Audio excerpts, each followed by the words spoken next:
Vă salut!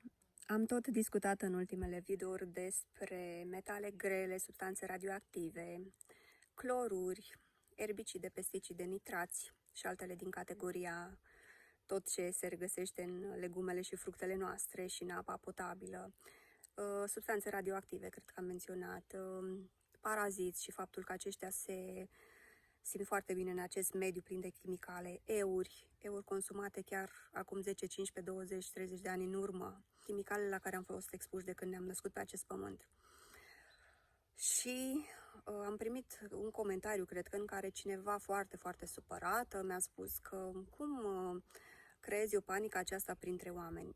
Eu nu creez panică, eu vreau să fim conștienți de ceea ce avem în jurul nostru și să realizăm că trebuie să facem ceva în acest sens. A conștientiza ceva nu înseamnă că intrăm în panică, ci da, spunem, aceasta este realitatea, hai să facem ceva în acest sens în fiecare zi. Și oferam o soluție pentru toate aceste chimicale, o soluție super ieftină. Consumăm plante din flora spontană, plante considerate burieni, cel puțin 3-4 soiuri de plante de la zi, care, odată că ele au capacitatea de a elimina și de a consuma aceste chimicale, chiar dacă le preiau din aer, sol și pânza freatică, dar ajunse în corp au capacitatea să le atragă și să le scoată. Le scot într-un mod blând, liniștit, foarte frumos. Ceea ce e extraordinar. De asta ne-au fost lăsate de creatori și de asta sunt acolo pentru a ne ajuta. Și oamenii pun, știu eu, tot felul de chimicale sau le pun apă fierbinte cu sare ca să le distrugă pe marea majoritate din jur. Vor tot în jur să fie cosmetizat, tăiat. Când aceste ierburi care cresc în jurul nostru, considerate burieni, special cresc în jurul nostru ca să ne ajute să trecem mai bine peste acest impas, peste acest cocktail de chimicale din corpul nostru. Persoana aceea foarte supărată mi-a zis, corpul se regenerează, are capacitatea să scoată toate aceste chimicale.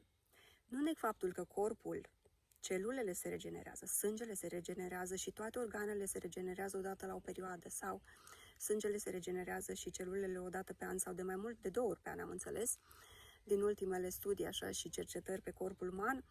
Organele, odată la 5, 7, 10 ani, depinde, pielea toată se regenerează. Totul se regenerează dacă trăiește în niște condiții optime, dacă trăim într-un mediu optim de regenerare, dacă corpul nostru este sănătos și nu deține un grad foarte mare de inflamație. Toate aceste substanțe prezente în corpul nostru cresc gradul de inflamație, care oricum, așa cum am menționat într-un video anterior, este foarte mare, chiar și la adolescenți și la copii, tot din cauza acestor chimicale. Ne regenerăm într-un mediu în care putem să ne regenerăm. Se regenerează, dar mai lent și nu la capacitatea inițială și nu la capacitatea maximă și ideală la care ar trebui. Noi suntem expuși zilnic din cauza acestor antene plasate peste tot, deci nu mai scăpați. Wi-Fi este peste tot. Radiații electromagnetice sunt peste tot. Marea majoritate a aparaturilor casnice din casă radiază electromagnetic, inclusiv un simplu cuptor cu inducție sau plită cu inducție. Toate radiază pe un câmp așa de 360 de grade în jur. Și depinde foarte mult unde locuim. Spre exemplu, dacă noi locuim la bloc și noi nu avem, să zicem, plită cu inducție, că noi nu avem oricum, și vecinul are, depinde cât de groși sunt pereții și ce capacitate de protecție au, fiindcă bate și până la voi. Au un câmp de bătaie până la între 5 și 10 metri și asta nu o spun eu, o spun fizicienii și cei care au analizat această situație din ultimii ani. Din anii 2000 sunt aceste rapoarte și studii puse peste tot, adică Harvard sau National Library of Medicine au publicat atât de multe studii pe aceste teme și rămâi în șoc. Și spuneau și ei, prin aceste studii, faptul că corpul nu mai are capacitatea ca în trecut să lupte împotriva la toate acestea. Toate procesele s-au încetinit. Corpul nu se mai regenerează așa cum se regenera în trecut, acum 50-100 de ani în urmă.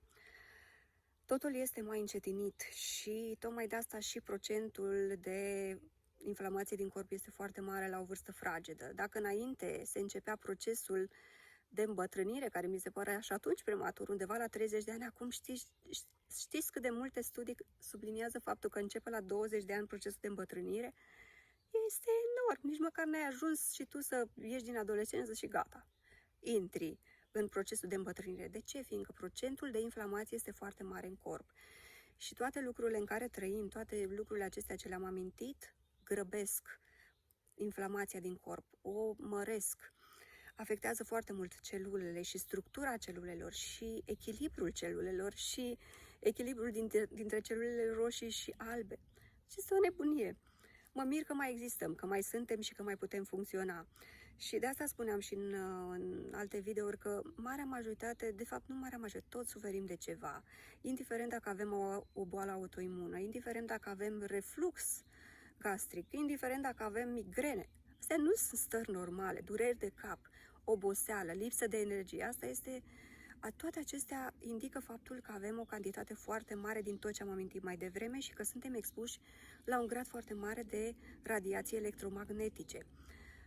Routerul, la fel, radiază, țineți-l departe de dormitor, țineți-l departe de copii. Contoarele inteligente, la fel, radiații electromagnetice, de undele emise de prize, să nu aveți priza la cap. Nu țineți în cameră telefonul, tableta, televizor, computer, stați departe, țineți-le departe. La fel copilașii, să nu aibă asemenea lucruri în camera lor. Știu că e foarte greu, mai ales când ai un spațiu mic și nu știi cum să te gospodărești mai bine ca să le ai pe toate, să ai de toate și totuși să nu te radiezi așa de mult.